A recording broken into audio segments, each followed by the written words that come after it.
함께 만드는 언론 미디어 협동조합. 여기는 국민 TV. 함께 만드는 언론 미디어 협동조합. 여기는 국민 TV.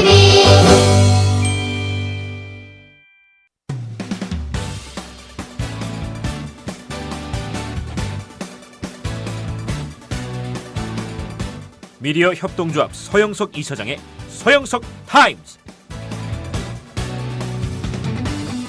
청취자 여러분 안녕하십니까. 5월 5일 어린이날 서영석 타임스 시작합니다. 오늘 어린이날이죠. 어린이날인데도요, 아침에 출근을 하는데 보니까 사람들이 꽤 많이 나오더라고요. 이게 휴일날 놀러 나오는 사람과 노는 게 아니라 일을 하러 나오는 사람들은 차림새도 다르고 분위기도 다릅니다. 보통 토요일, 일요일에는 거의 다 이제 쉬는 사람들, 어디 놀러 가는 사람들 있죠. 근데 공휴일에는 지하철을 타보면은 의외로 일을 하는 사람들도 꽤 많이 있다 하는 분위기가 듭니다. 저는 아침에 원래는 일찍 일어나서 자전거를 타고 나오려고 했는데 자전거를 갖고 나오긴 했습니다만은 시내를 통과해야 이게 시간 맞춰서 출근할 수가 있어서 그냥 전철에 자전거 싣고 왔습니다. 휴일 잘 보내고 계신지 궁금합니다. 오늘은 뭐 정치적인 이야기보다는 미디어 협동조합 국민 TV에 관한 이야기 조금 해야 될 것 같습니다.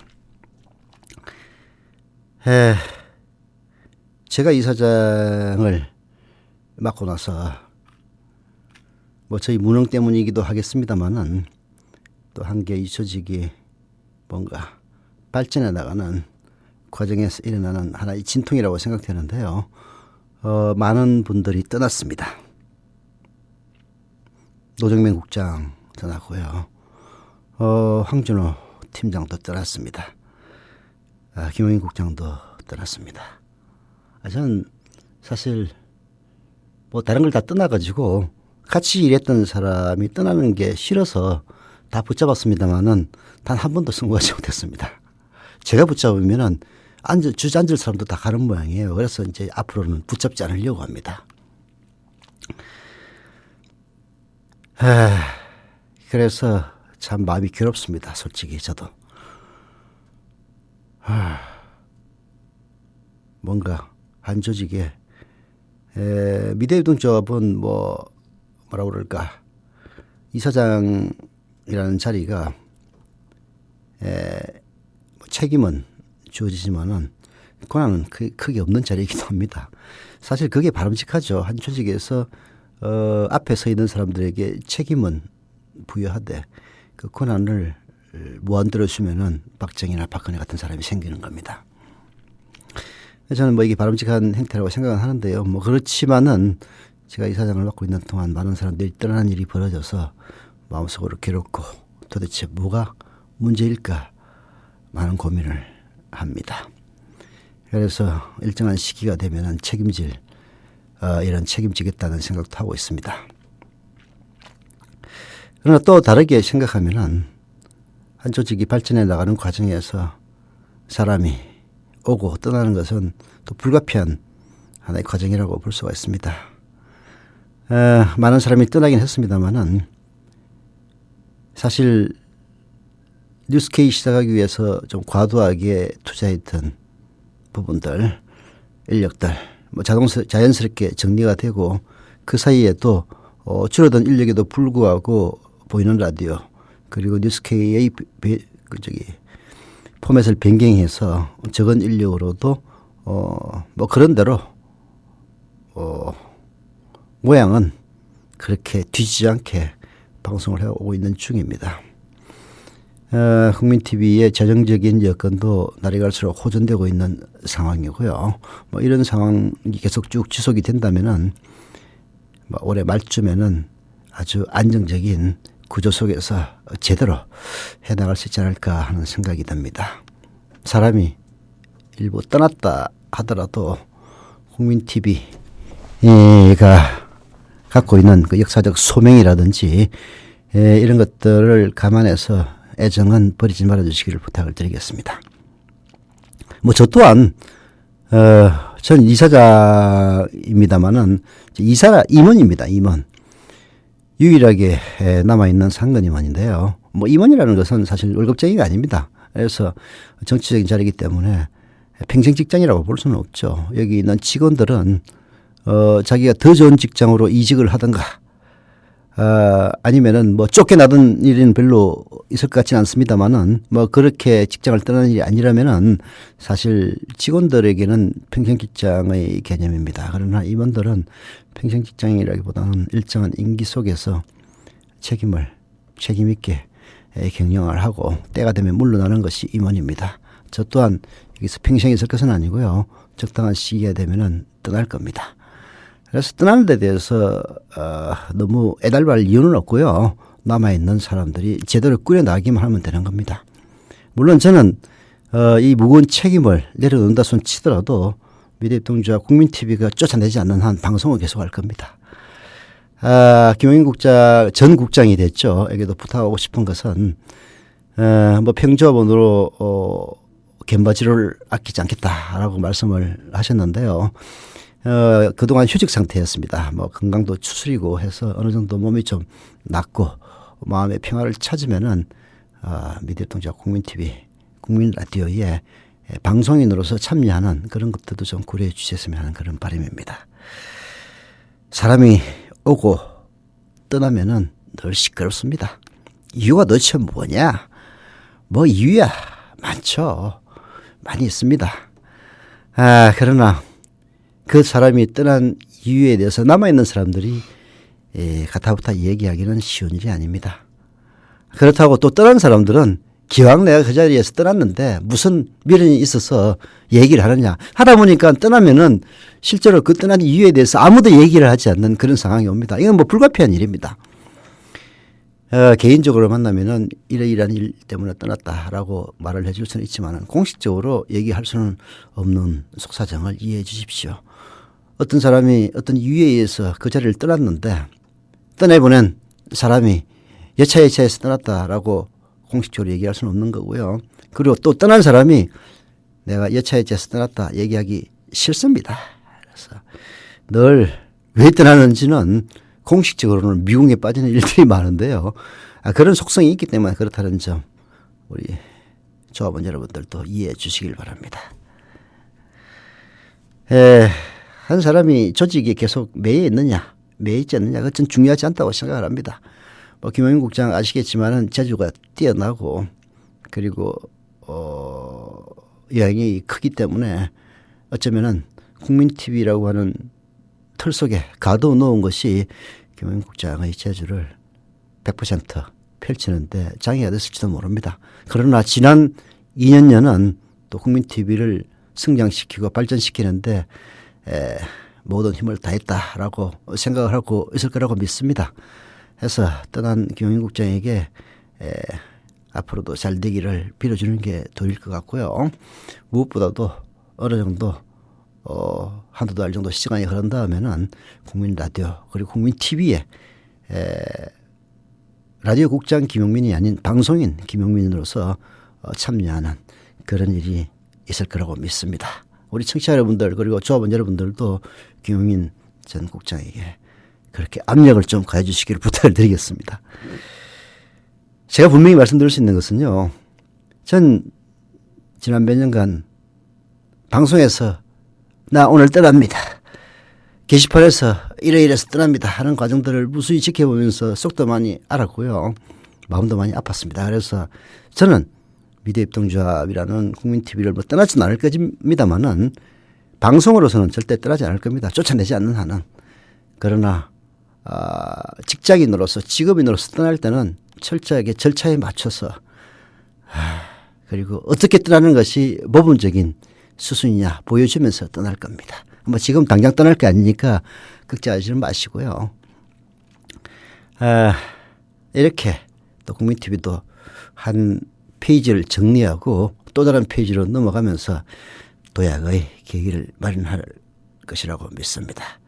변함없이 지지와 성원 부탁드리면서 휴일이라서 하는 얘기입니다. 아침에 보통 오프닝 준비를 하는데요. 그냥 허겁지겁 왔더니 몇 번 준비도 못했습니다. 근데 게시판 보니까 이런저런 이야기들이 많아가지고 그 감에도 얘기할 겸 해서 오프닝으로 때우고 잠시 광고 듣고 본격적인 서영석 타임즈 시작하겠습니다. 바코드와 관련된 사업을 하고 있는 조합원 다랑어입니다. 저희 회사는 바코드 프린터기, 바코드 스캐너, PDA와 같은 바코드 장비와 스티커, 택, 리본 같은 소모품을 취급합니다. 소프트웨어로는 바코드 프린터기를 통해 스티커와 택 등을 출력하는 발행 프로그램에서부터 바코드를 활용한 중소기업의 입고, 출고, 제거를 관리해주는 프로그램, 일정 규모의 회사를 상대로 하는 소규모 자영업자들을 위한 한셀이라는 프로그램을 판매하고 있습니다. 문의하실 내용이 있으시면 010-3249-5348로 연락 주십시오. 010-3249-5348입니다. 조합원 특별 할인가 이런 거 없습니다. 성원해 주시면 가열차게 광고하겠습니다. 고맙습니다. 이 광고는 조합원 블레이드문님이 신청하신 광고입니다. 국민 라디오 남자한테 참 좋은데 정말 좋은데 뭐라 말을 못하겠네. 어머, 무슨 남자가 이래요? 좋으면 좋다. 말을 해야지. 그러니 당신이 루저라고요. 미디어 협동조합 국민라디오와 뉴스케이는 남자에게만 좋은 게 아닙니다. 남녀노소 모두에게 유익하고 재밌는 프로들로 가득하다고요. 팟캐스트 포털 팟빵에서 국민 라디오 프로그램들을 만나세요. 구독하기, 별점 주기, 다운로드 잊지 마시고요. 미디어 협동조합 조합원 가입은 어떻게 하면 될까요? 조합원 가입은 야, 내 너한테 물어봤냐? 국민TV, 국민라디오 그리고 뉴스케이를 응원하시는 분들 미디어 협동조합 조합원 가입으로 힘을 실어주십시오. 그리고 기존 조합원분들은 월 조합비 납부 신청을 해주시면 감사하겠습니다. 조합원 가입과 월 조합비 납부 신청 문의는 홈페이지 국민.tv 또는 서울전화 3144-7737로 연락주시면 됩니다. 지상철 조합원 신청 광고입니다. 강화대교 앞에서 개념 부부가 만드는 개념 곰탕 연지연 곰탕. 연지연이란 가마솥의 장작불로 온종일 구워내는 곰탕을 서로 나누어 이어지는 인연이란 뜻입니다. 연지연 곰탕이 민주주의를 열망하는 조합원 여러분과 국민의 건강을 책임지겠습니다. 곰탕 포장 판매는 한 팩 800g에 7,000원이며 7팩 이상은 무료 배송으로 드립니다. 연지연 곰탕은 강화대교 입구에 위치해 있습니다. 단체 주문 예약 및 포장 주문 전화번호는 010-7252-1114, 010-7252-1114, 031-989-9968. 조합원 단체 예약은 10% 할인해드립니다.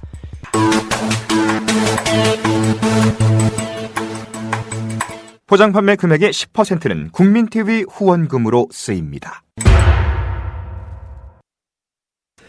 예, 오피니언 비평 시간입니다. 김혜준 PD 나와 있습니다. 네, 안녕하십니까. 예비 신랑 요즘 엄청나게 바쁘겠네. 네, 휴일인데 고생이 많으십니다. 아니, 나야 뭐 집에 있으면은 오히려 불편한 예. 남자고, 우리 김혜준 PD는 6월 6일 우리 총회 날 또 결혼식까지 하시는데 예. 지금 뭐 한 달 넘었잖아요, 그죠? 예.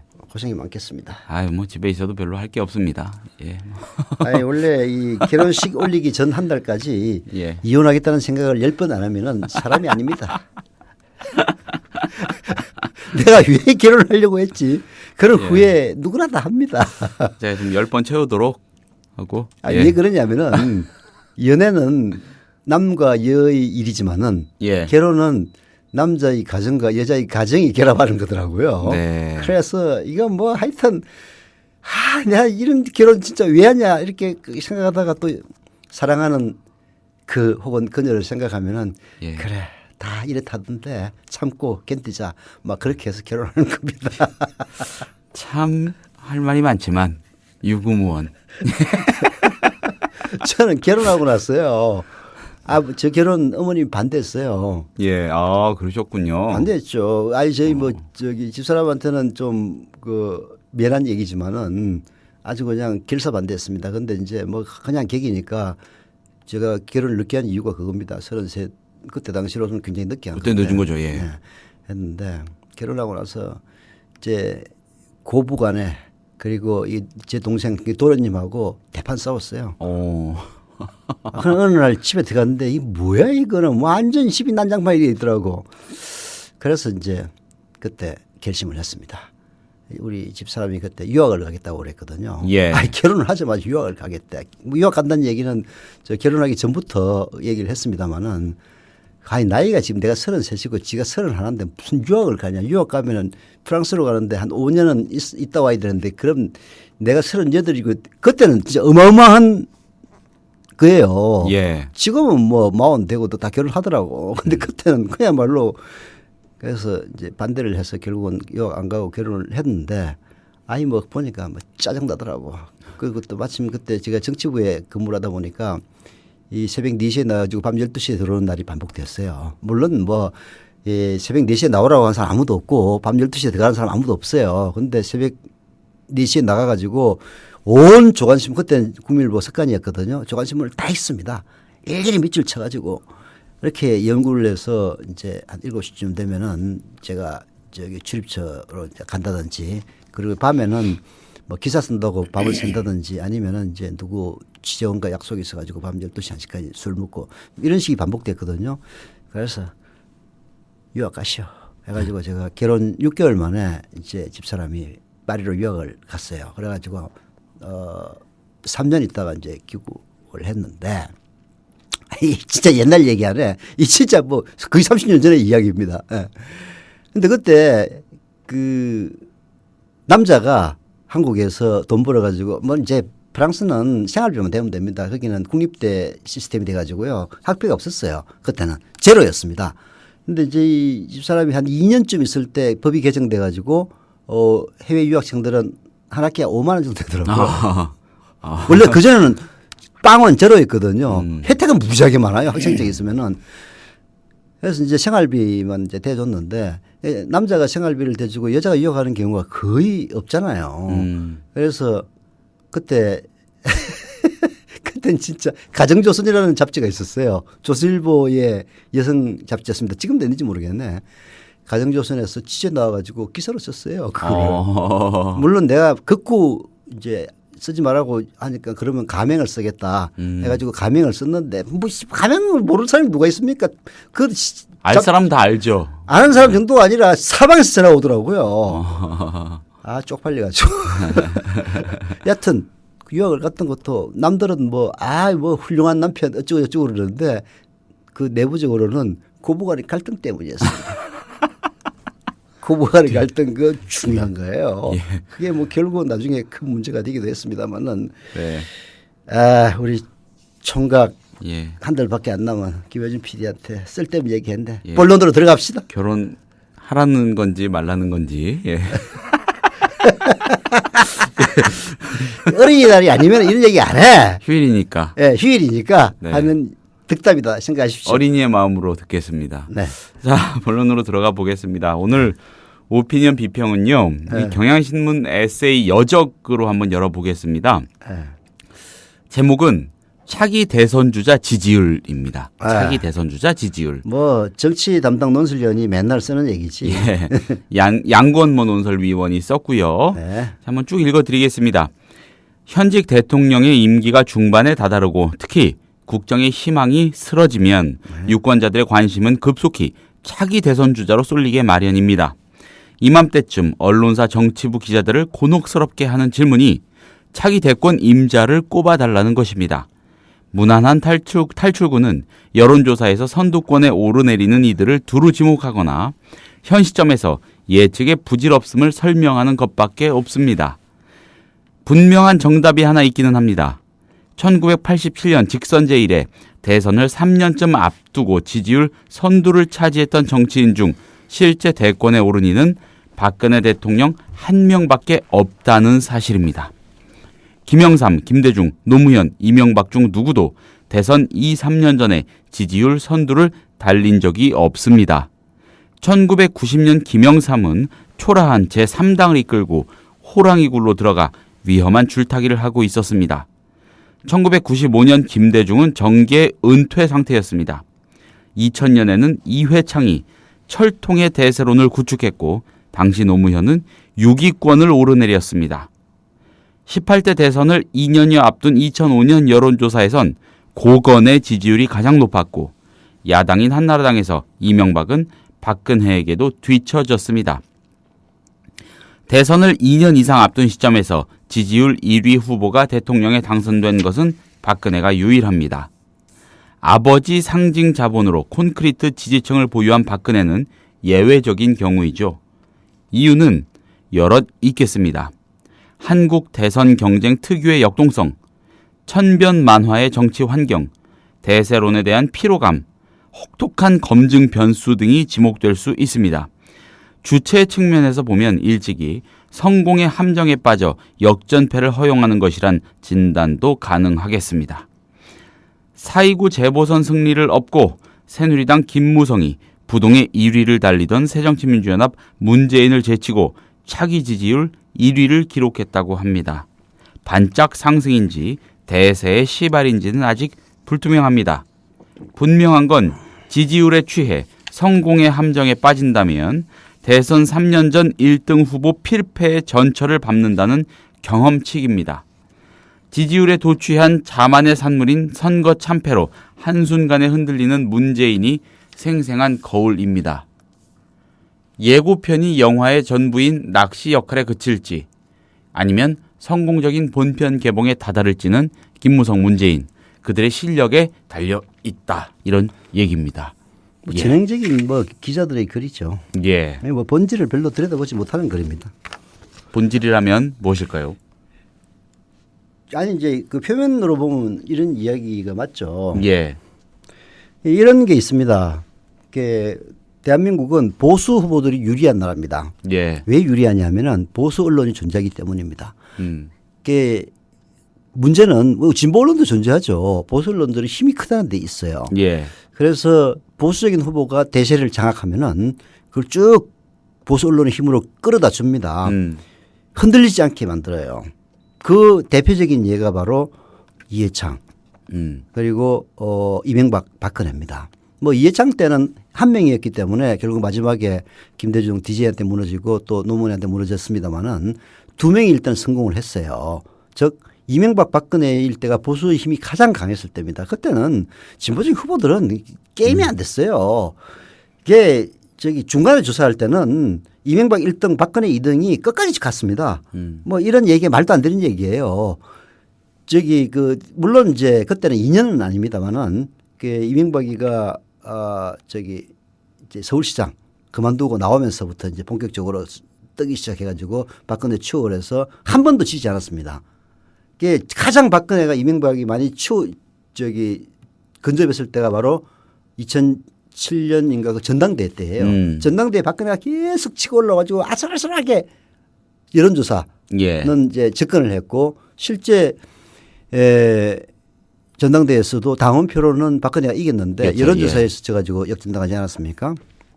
그러면은 이명박과 박근혜 그리고 사실 손학규도 있습니다. 트로이카가 전진할 때는 무적이었어요. 이게 이 세 사람을 흔들려면은 결국은 여론이 움직여줘야 되는데 그 여론을 완벽하게 또 보수 언론들이 장악하고 있고 보수 언론들도 말도 안 되는 거 가지고 여론을 갖다 움직일 수는 없는 거거든요. 여기 강력한 주자 3명이 있으니까 이건 아주 철옹성이었던 겁니다. 반면에 진보적인 언론들은 힘이 약해요. 그래서 진보적인 후보들은 늘 흔들립니다. 늘 흔들려요. 흔들린다는 얘기는 보수적인 후보에 해당하는 게 아닙니다. 보수적인 후보들은 여론에 흔들리는 게 지가 잘못해서 흔들리는 거지만은 지가 결정적으로 잘못해가지고 흔들리는 거지만은 진보적인 후보들은 약간만 잘못해도 보수 언론들이 물고 뜯고 거기에 또 멍청한 진보 언론들도 편성하는 그런 병신 같은 짓을 늘 해요. 보면은. 그래서 이제 잘 흔들린다는 이런 우선 전제를 이해를 해야 됩니다. 대선 지지율을 이해하기 위해서는. 그다음에 지금 이 지지율이라는 거는 이렇습니다. 문재인이 압도적 1위 운운하는데 잘 보세요. 압도적 1위의 퍼센티지가 몇 %입니까? 20% 됩니다. 문재인 지지율이 많이 올라가봤자 25%, 28%예요. 그러면 나머지 72%는 뭐야? 할 거 아닙니까? 네. 거의 반반 나눠져 있어요. 말하자면은 문재인, 박원순, 안철수, 뭐 안희정, 뭐 이재명 이런 식으로 이제 한 대선 명이 갈라먹습니다. 한 50%를. 나머지 50%는 또 누가 갈라먹느냐? 김무성, 정몽준, 김문수, 오세훈 뭐 이런 인간들이 또 뭐 반기문도 가끔씩 들어갈 때가 있죠. 갈라먹습니다. 그리고 부동층이 있습니다. 이 부동층은 또 반반이에요. 즉 문재인이 꼴보기 싫은 거야. 뭐 그렇다고 김무성이를 지지하기 싫지만 문재인도 싫어. 이런 사람도 있거든요. 그다음에 뭐 박원순도 싫어. 다 싫어. 하는 사람들이 있어요. 그런 사람들이 있는 거고 이쪽도 역시 마찬가지입니다. 신뢰를 못 줄 때. 이런 구조. 전체적으로 보면은 반반 비슷해요. 그래서 중도층이 이 보수적으로 이동했던 이명박 때를 제외하면 다 아슬아슬하게 표차가 납니다. 그렇잖아요. 아슬아슬해요. 박근혜도 한 3% 차이로밖에 못 이겼잖아요. 보수 후보로서 3% 차이로 이겼다면은 게다가 부정선까지 했다면은 신승이죠, 신승. 진거나 다름없지. 솔직히 톡 까놓고 얘기해서 어거지로 그냥 정권을 갖다가 뺏어간 거지. 자, 그런 점을 결국은 비슷한 지지를 서로가 갖고 있는 겁니다. 자, 이런 상태에서 김무성이가 아슬아슬한 1등을 하고 있었잖아요. 낮긴 했습니다만은 이게 전체적으로 보면은 김무성이 문재인에게 뒤지긴 하지만은 보수 후보 중에서 1위를 하고 있었던 거란 말입니다. 근데 이번에 재보선에서 뭐 말도 안 되는 얘기긴 합니다만 야 이겼잖아. 예. 이기면은 또 김무성이 덕이 뭐 보수 언론에서 뭐 무슨 뭐 선거의 왕자 그렇게 온갖 개지랄을 떨었다면서 내가 보니까 개지랄이야. 무슨 선거에 얼어 죽을 왕자야. 이게 투표율이 30%도 안팎인데 그렇잖아요.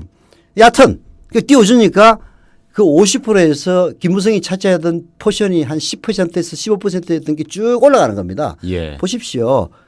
다른 후보들 다 떨어졌을 겁니다. 보수 후보. 왜 뺏어가는 거예요. 문재인도 마찬가지입니다. 문재인이 당대표 되기 전까지는 1위를 했지만은 뭐 10몇 %로 1위 했어요. 아니면 박원순이 앞설 때도 있고 그렇잖아요. 근데 당대표가 되니까 다른 후보 걸 쫙 뺏어와가지고 1위로 올라갔던 겁니다. 그래서 이건 뭐 특별히 뾰족하게 유별난 건 아니에요. 말하자면은 여권 후보 경쟁에서 김무성이가 현재 우위를 차지했다. 그리고 야권 후보 경쟁에서 문재인이 우위를 차지했다. 왜? 서로 여야 대표니까. 그렇잖아요. 이런 상황이기 때문에 뭐 1위냐 2위냐 의미는 전 별로 없다고 보고 이 구도가 깨질 것이냐 안 깨질 것이냐 이 구도 절대 안 깨진다고 봅니다. 말하자면은 이 구도라면 문재인 대 김무성. 아니 문재인을 선두로 하는 서너 명의 야권 그룹, 예. 김무성을 선두로 하는 몇 명의 여권 그룹 이것이 결국은 합산하면 반반이 되는 이 구도는 끝까지 간다는 얘기예요. 다만 선두가 바뀔 수는 있어요. 예를 들어서 문재인이 완전히 찌그러들고 박원순이 부상할 수도 있고 김무성이 찌그러들고 반기문이 부상할 수도 있고 나머지는 뭐 별 희망이 없는 인간들인데 뭐 사실 뭐 김문수의 흘러간 옛 노래고 오세훈 정몽준은 더 흘러간 옛 노래들 아닙니까? 오세훈은 그나마 희망이 있다고 봐야지. 좀 나이라도 젊으니까. 근데 여하튼 그 그룹 안에서 움직이는 겁니다. 여기서 뉴카머 새로 들어온 사람은 김무성밖에 없어요. 그렇잖아요. 그래서 김무성이 가장 우위에 있는 이런 구도는 앞으로 계속될 거고 그 과정에서 이번 재보선 승리라고 하는 것 때문에 그 50%의 포션 안에 있는 그 보수 지지들이 김무성한테 쏠림 현상을 보여가지고 김무성이 앞으로 일어난 것이고 그리고 문재인은 야당 선거에 졌잖아요. 예. 그래서 그 지지도가 줄어들어 가지고 역전돼서 1, 2위가 보인다. 이렇게 해석하는 것이 가장 정확한 해석입니다. 이게 뭐 무슨 내가 보기에는 뭐 양건모 논설위원 훌륭한 후배이긴 하는데 이게 스테레오타입이에요. 스테레오타입. 오랜만에 듣네. 기자들이 늘 빠지는 함정이죠. 뭐 스테레오타입입니다. 이건 뭐 하나만한 얘기예요. 네. 그러면 예를 들어서 김무성 문재인이 두 사람이 엎치락 뒤치락 하는 건 큰 틀에서는 크게 의미부여를 할 건 아니라는. 그렇죠. 예. 결국은 여기서 누가 살아남느냐의 문제인데 예. 그럼에도 불구하고 여기는 문재인이 살아남을 진보에서는 가능성이 현재로서는 가장 높고 여기는 김무성이 살아날 가능성이 매우 높습니다. 예. 물론 딱 하나 김무성이 겁을 내는 건 반기문 변수인데 반기문은 뭐 본인이 아닌다고 하지만은 김무성이 문재인이라고 비슷하게 가는하는 반기문에게 기회가 없고 예. 김무성마저 찌그러 들어가지고 뭐 여기서는 이제 철학 통일이 돼서 진보는 문재인 51% 이러고 있는데 이쪽에는 김무성 7% 뭐 7%까지 좀 심하고 뭐 25% 이런 식으로 되면은 반기문에게 또 찬스가 올 겁니다. 왜냐하면 본인이 싫다고 그래도 어떻게든 정권을 안 줘야 되니까 뭐 50대 25가 붙으면 하나만한 게임 아니에요. 그래서 뭔가 물론 이제 진보는 힘이 없기 때문에 옛날에 정동영이가 뒤질 때도 뭐 판을 뒤집을 수 있는 그런 이제 그 여력이 없었는데 또 보수 쪽은 힘이 세잖아요. 아니 부정선거도 하는 판인데 뭐 국정원까지 동원하시고 군 사이버 사령부까지 동원하시는 판인데 뭔들 못하겠습니까? 반기문 사무총장이요. 근데 갑자기 얘기를 하셔가지고 생각이 납니다. 이게 떠오르는데 나올 수 있을까요? 성완종 리스트 때문에 이상하게 아주 애매하고 교묘하게 아니 그거는 반기문이 본인이 나오고 싶다 해서 되는 게 아니고 예. 내가 얘기했잖아. 이 구도 속에서 여권 후보가 김무성마저 작살이 나버린다면은 방법이 없는 거예요. 분명히 반기문 뭐 영입 어떻게든 세탁을 해주고 물론 이제 반기문은 안 나오려고 발버둥을 치겠지만은 모르죠. 뭐 또 뭐 그야 뭐 세상 일을 알 수가 있습니까? 예. 그런 구도라고 보시면 됩니다. 이 제가 방금 말씀드린 전체적인 구도는 크게 변하지는 않을 겁니다. 변할 수가 없어요. 천하에 대선 후보는 새로운 게 없습니다. 또 한 가지 생각나는 게 그렇다 치면은 예전에 2007년 대선 앞두고요. 그러니까 당시에 그 열린우리당이었던가요 그때 아무튼 지금의 야당 쪽에서 많은 사람이 등극을 하려다가 내려가고 그러지 않았습니까? 그중에 한 사람이 고건 전 총리인데 아주 압도적이었단 말이죠.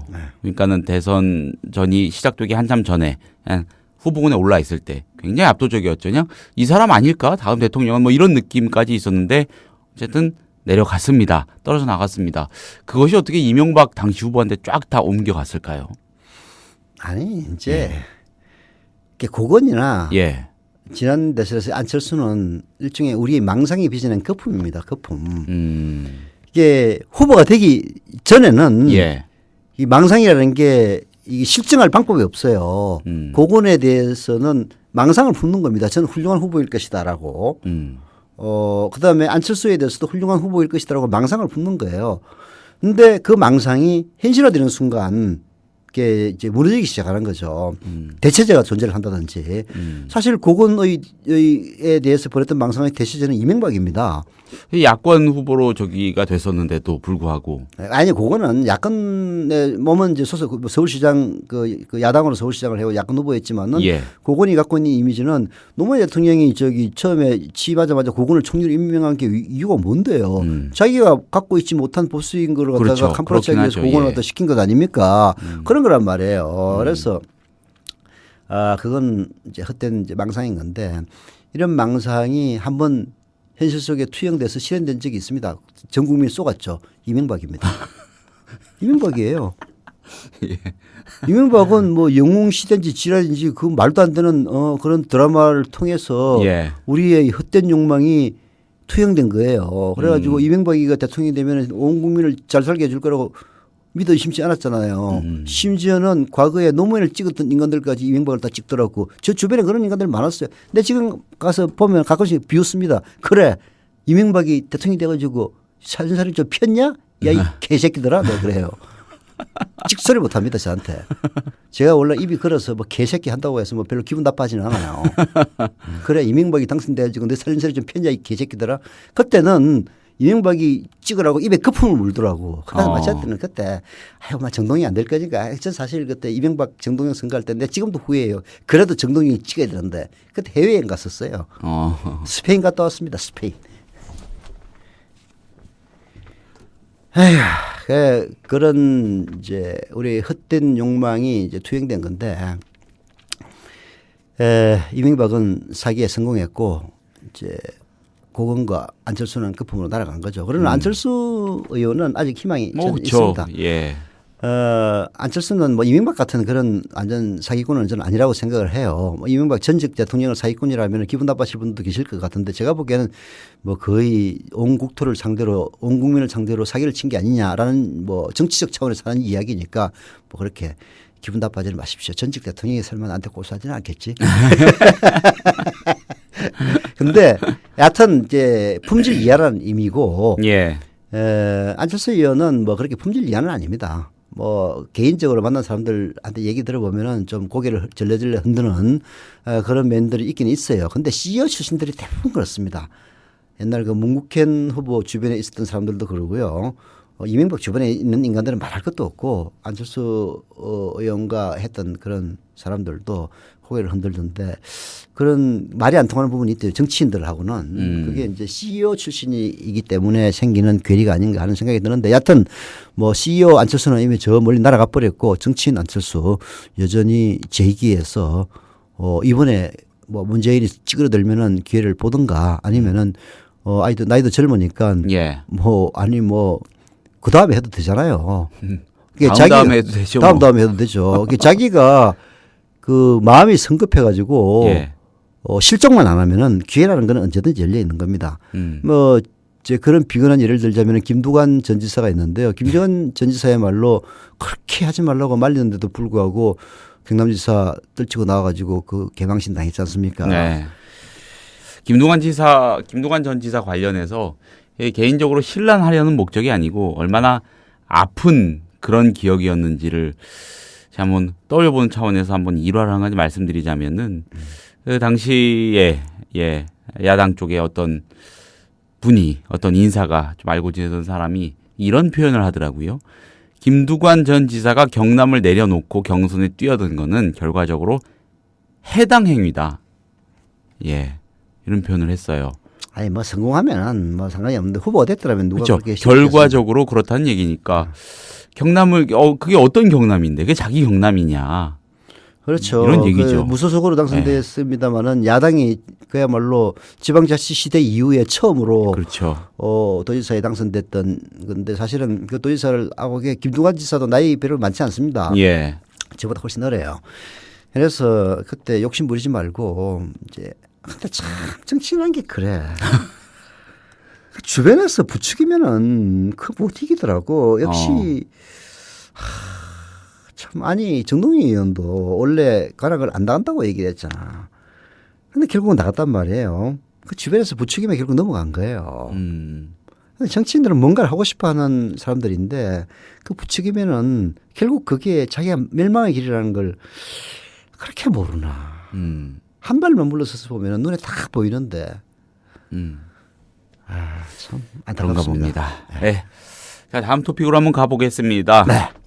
박근혜 대통령 어제 병을 떨치고 인두염 인두염 아닌가? 인두염인데. 인후염이야. 인두염이라는 건 없어. 그걸 잘못 발표한 겁니까 그러면? 인두염이라고 했어요? 인두염으로 발표를 했지. 인두염이. 내가 그걸 무식한 거다. 그게 뭐 따지자면 목감기 아니냐 뭐 이런 사람들이 있는데. 보통 인후염이라고 그러는데. 아무튼 예, 그게 아니고 더 인두염이 없는 말을 썼다면은 무식한 거지. 예, 더 무거운 저기일 수도 있지만 아무튼 그렇습니다. 이게 떨치고 일어나 가지고 어제 청와대 수석 비서관 회의를 주재했죠. 그동안 못한 얘기를 다 하려는 듯이 4.19 재보선과 공무원연금 개혁안 합의, 외교 현안 등에 대한 생각을 가감없이 쏟아냈습니다.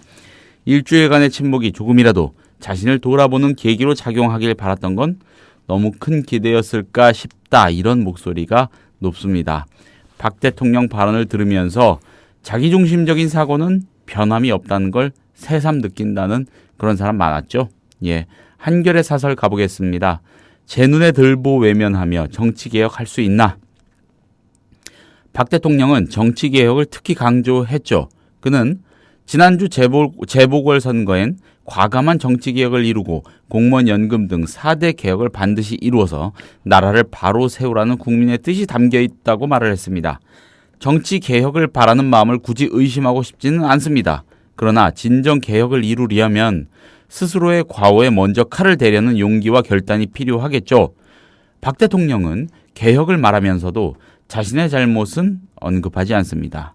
누누이 말했지만 최근 논란이 되고 있는 사건 성완종 리스 파문이죠. 이건 지방 건설업자인 성완종 씨가 박 대통령의 과거 경선 및 대선 캠프에 불법 정치 자금을 제공한 게 핵심입니다. 그렇죠. 달리 어떻게 표현하겠습니까? 성완종 씨가 돈을 건넸다는 정권 실세 8명의 혐의만 철저히 밝혀내도 우리 정치 지금보다 몇 단계 깨끗해질 겁니다.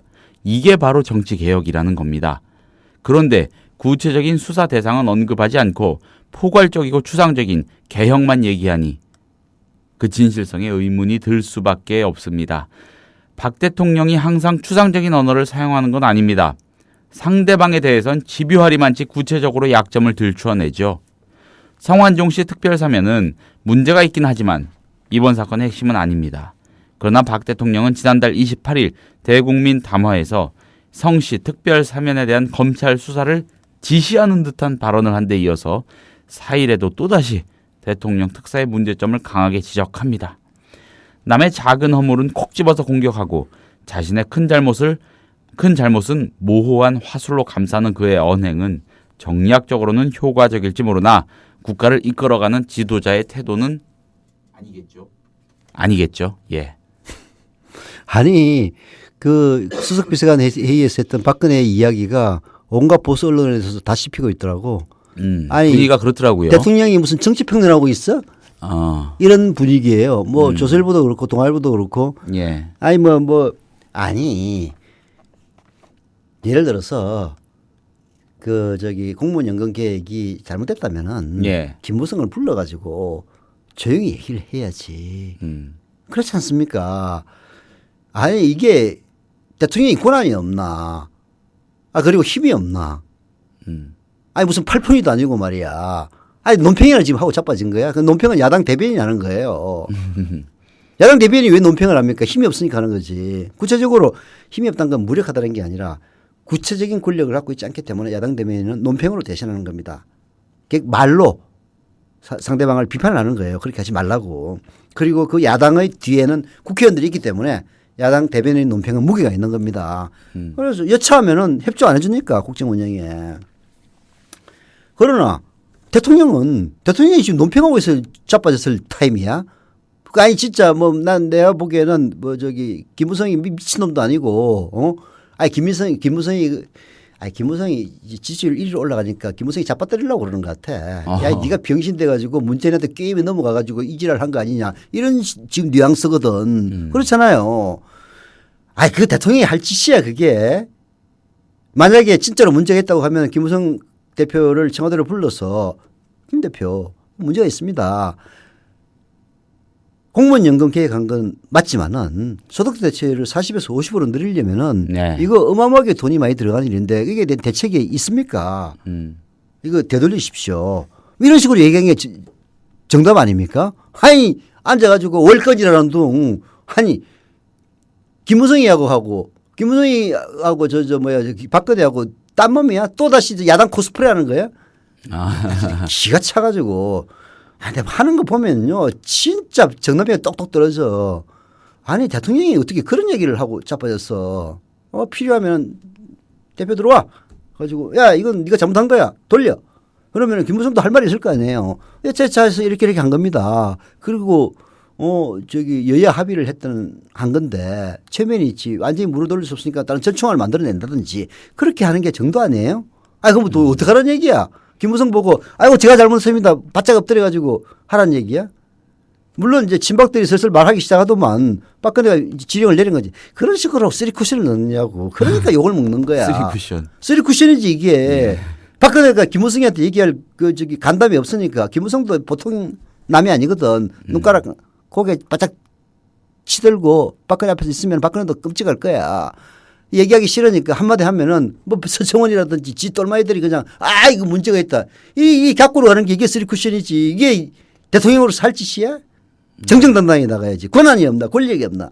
박근혜가 한마디만 하면 그냥 바르르 떨면서 바짝 고개 엎드리고 장관들도 전부 다 수첩에 받아쓰기 바쁘다고 그러는데 뭐가 겁나서 그러는 거야 도대체. 야당 대변인이나 할 법한 논평을. 그러니까 진짜 대통령 잘못 뽑았어. 잘못 뽑은 건지 씨발 잘못 뽑힌 건지 나도 잘 모르겠어요. 솔직히 얘기했어. 근데 이 성완종 리스트 파문에 대해서는 그 이상 그 대독을 통해 가지고 대독해가지고 유감 딱 한마디 한 거 요거 말고는 더 이상 언급을 할 생각이 없는가 봐요. 진짜 철저하게 자기중심적인 인간입니다. 예. 참 노무현 전 대통령이 대통령일 때 이런 일이 일어났다면은 상황이 어떻게 됐을까요? 난리가 났지. 신문들이 들고 일어나서 아주 뭐 완전 여야의 합의를 갖다가 그렇게 대통령이 무시할 수 있느냐 그러면서. 만약 리스트 파문이 그때 일어났다면 리스트 파문이 일어났으면 탄핵이지 탄핵. 그렇죠. 바로 탄핵으로 갔을 거야. 그리고 네. 압도적으로 통과하고 이건 뭐 저기 헌법재판소로 가지. 결국 이제 탄핵 심판 헌법재판소 사고다. 그렇죠. 예. 근데 아무리 뭐 박근혜 할애비가 그 앉아 있어도 그 뭐 못 뒤집을 거예요. 이게 한 마디도 안 하죠. 제대로 리스트요. 그렇지 않습니까? 할 말이 없겠지. 할 말이 없어서. 말하면은 아니 근데 그건 또 정답이긴 해요. 오늘 뭐 그 저기 그 새누리당 뭐 맡았던 박상희 그것도 경향신문에 헛소리했지만 물론 이제 자기들은 아마 쭉 읽어보니까 그렇게 음성적으로 주는 돈은 한 푼도 안 받았다. 이 얘기를 하기 위해서 이런저런 얘기를 이제 했는데 네. 제목 보세요. 제목 보라고. 말을 하면 안 되는 거야. 이게 이제 그런 식으로 음성적인 돈을 갖고 오는 사람들 많이 있었습니다. 그런데 영수증 처리할 수 없는 돈은 제가 절대 안 받았습니다. 그 얘기를 하기 위해서 음성적으로 갖고 오는 돈이 많았다는 얘기를 한 거예요. 그런데 음성적으로 갖고 오는 놈들이 많았다는 게 제목으로 나가잖아. 정황 의혹을 추가하는 정황이 돼버렸죠. 그렇죠. 네. 그렇게 해서 예를 들어서 공식 라인에서 안 받으면은 그 양반이 아이고 이거 드리면 안 되는 돈이군요 하고 돌아가겠습니까? 그렇죠. 뒷구멍 그럼 여기는 안 되는 모양이다. 당신이 안 받는다고 안 줬겠냐. 그러니까 당신밖에 창구가 없냐. 뭐 돈 주는 놈은 이 산이 아닌가벼. 숨어 있는 산이 어디요? 홍문종이요? 홍문종 다 주는 거야. 그러지 그러면은 그러니까 박근혜 대통령이 다른 건 몰라도 딱 입 닫고 있는 거는 사실은 이제 최소한 아마 박근혜 대통령이 입을 열어가지고 박근혜 대통령이 말을 적게 하는 것도 전유기가 한때 그 비슷한 얘기 했잖아요. 예. 말 길게 하면은 실수하니까 짧게 하는 게 버릇이 생겼다고. 짧게 해도 실수하면 이제 주둥아리 닿는 게 상책입니다.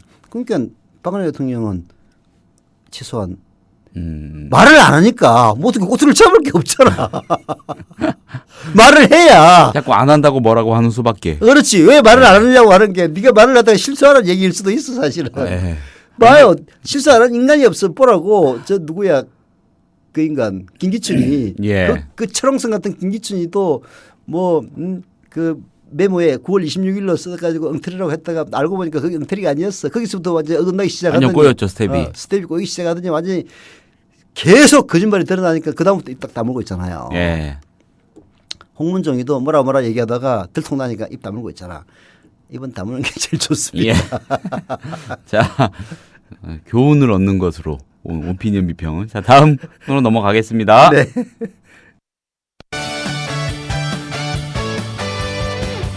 지금 여러분께서는 관록의 정치기자 서영석 미디어 협동조합 이사장이 진행하는 서영석 타임즈와 함께하고 계십니다.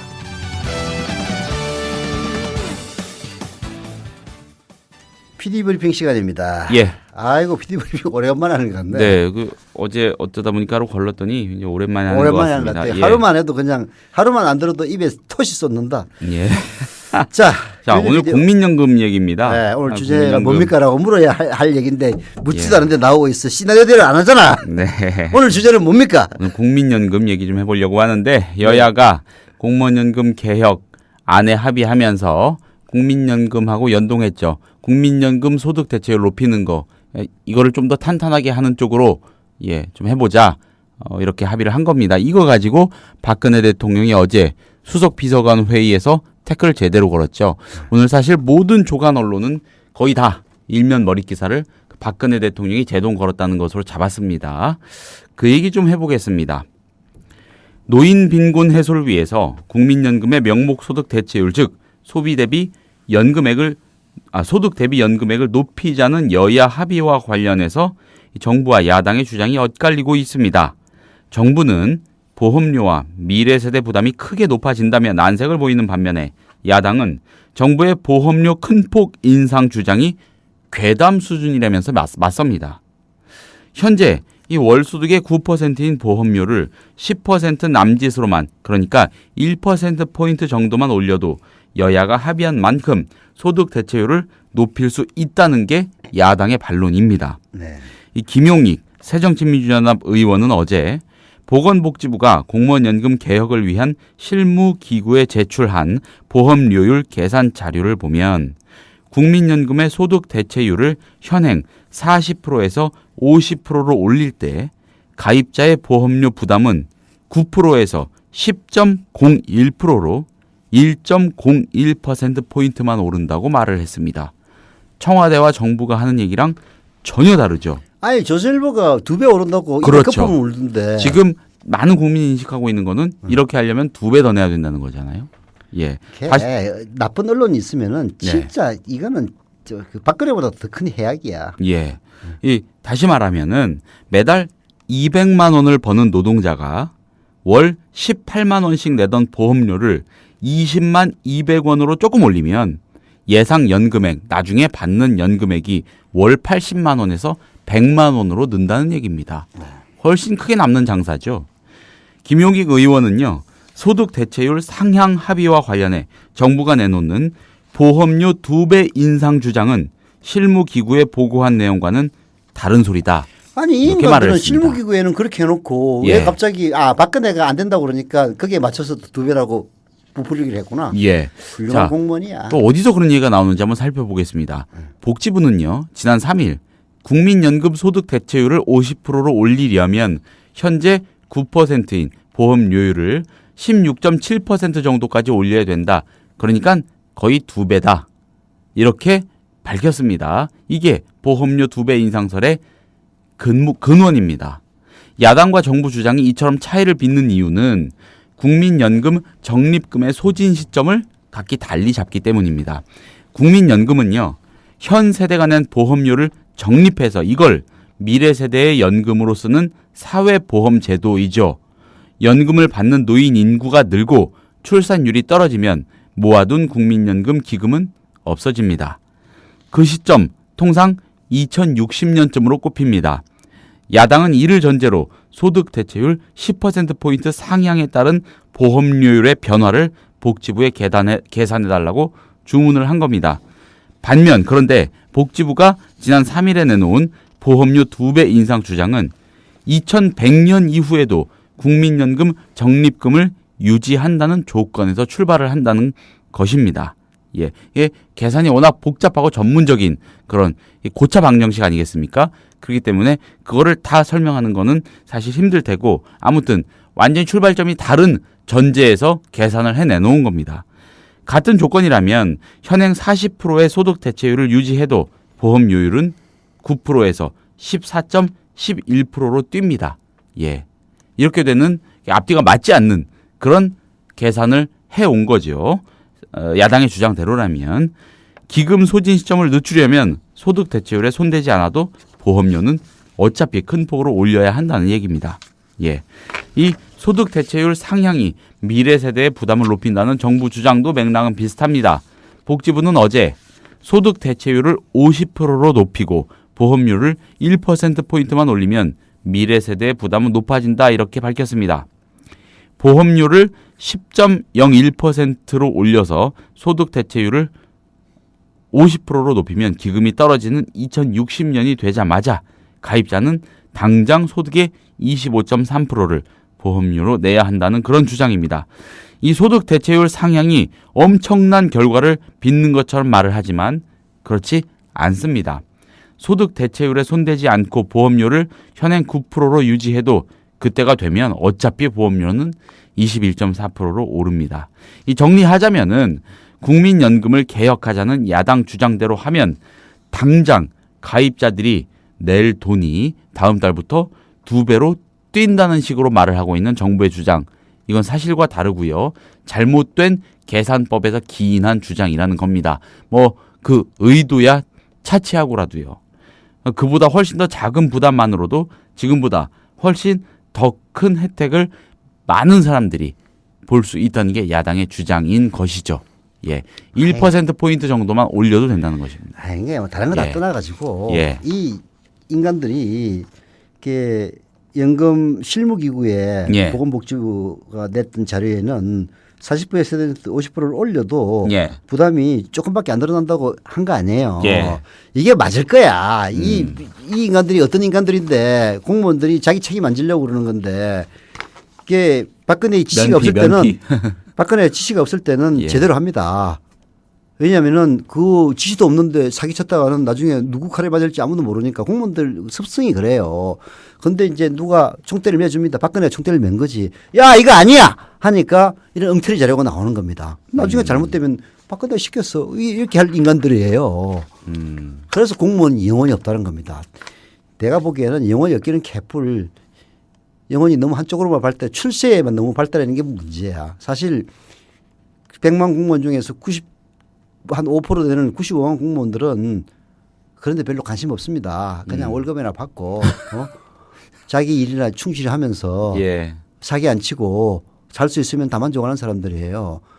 극히 일부의 고위 공무원들이 그 대통령한테 과잉 충성해가지고 어떻게든 그 자리를 유지해 보겠다는 그런 인간들이 있어가지고 이따위 이게 나오는 거야. 실무기구에서는 얼마 안 오른다는 게 왜 나왔겠어? 그럼 그게 맞는 거야.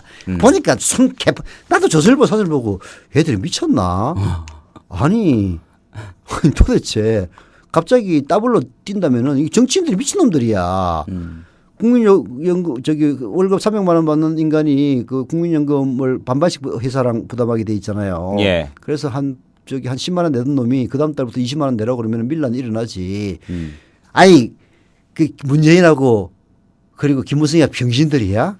그렇죠. 걔 너무 우습게 본 거야 한마디로. 박근혜가 한마디 하면은 전부 다 뭐 세상이 다 뒤집어진 줄 알았는데 천만의 말씀입니다. 그런데 정부와 언론의 숫자 장난은 참 진짜 효과가 있긴 있잖아요. 뭐 예전에 그 지난 대선 때 의료비 100만 원 상한제 야당에서 나왔던 100만 원, 150만 원이었던가요. 아무튼 그 언저리에 그것도 그렇고 진짜 모든 노인들에다 20만 원 주겠다는 그 사기야말로 진짜 세계적인 사기였지. 그때 그 의료비 개인 1년간 상한제 같은 경우에는 그거를 시행하면은 그러니까 보수 언론이 하던 얘기는 그거예요. 그거를 시행하면 국민 한 명당 얼마 꼴로 더 내는 셈인데 그 얼마가 굉장히 커요. 그러니까 무시무시하죠. 보통 사람들이 듣기에는 내 주머니 털어가는구나 하는데 그게 평균의 함정 아닙니까? 그러니까 소득에 따라서 차등해서 부과를 하는데 그래서 그 당시에 많은 사람들이 야권 쪽 사람들이 얘기하는 건 우리가 돌려보면 시뮬레이션 돌려보면 4인 가족 중산층 4인 가정 기준으로 한 가정에 한 달에 적으면 한 1, 2만 원 많으면 한 4, 5만 원 정도 더 내면 된다. 그럼 아플 때 100만 원 넘어가는 건 다 나라에서 대준다. 그 얘기인데 국민 한 명당 얼마 꼴로 더 내는 셈 평균을 내가지고 그렇게 해버리면 현혹이 되겠죠. 비슷한 맥락인 것 같아요. 모든 국민들이 다 뭐 천재가 될 수는 없는 거고 참 머리 아픈 거지. 그렇습니다. 국민연금 갑자기 국민연금 논란이 불거져가지고 좀 복잡하고 헷갈리긴 합니다. 아무튼 좀 꼼꼼하게 찾아보는 수밖에 없을 것 같아요. 그렇죠. 그래서 이제 국민 TV 같은 이런 언론들이 이제 힘을 많이 얻어야 되는데 뭐 아직까지는 미약하니까 이번 뭐 총선 대선을 지나면서 큰 언론은 되지 않겠습니까? 희망을 갖고 나가야죠. 알겠습니다. 자, 휴일에 보내드린 서영석 타임스 생방송으로 보내드린 서영석 타임스 여기서 마치겠습니다. 대단히 고생 많으셨습니다. 남은 휴일 잘 보내시고요. 남은 휴일. 내일 이제 자전거 타고 튈렵니다. 저도. 네, 고생하셨습니다. 내일 뵙겠습니다. 고맙습니다.